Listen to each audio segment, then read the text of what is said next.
சர்க்கரை நோய் இருப்பவர்கள் அரிசியை முழுவதுமாக தவிர்க்க வேண்டுமா? முழுவதுமாக அரிசியை தவிர்க்க வேண்டிய அவசியமே இல்லை.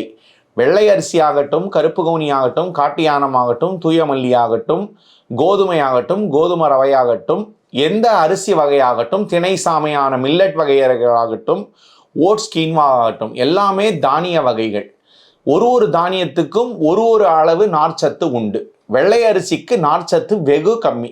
1 கிராம் நார்ச்சத்தை விட கம்மி வெள்ளை அரிசியில்.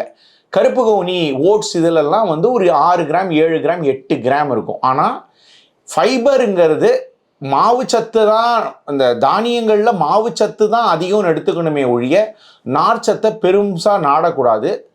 பட் ஆனால் அடிப்படையில் பார்த்தோம்னா எல்லா தானியங்களும் மாவுச்சத்து ஒரு தட்டில் ஒரு 25% 30% வரை இடத்தை பற்றி அந்த தட்டில் புரதமும் கொழுப்பும் நார்ச்சத்தும் அதிகமாகவே இருந்தால் வெள்ளை அரிசியில் செய்த இட்லியையோ தோசையையோ சோறையோ சாப்பிடக்கூடாது என்று எந்த ஒரு மருத்துவ குறியீடுலையும் யாரும் சொல்லலை.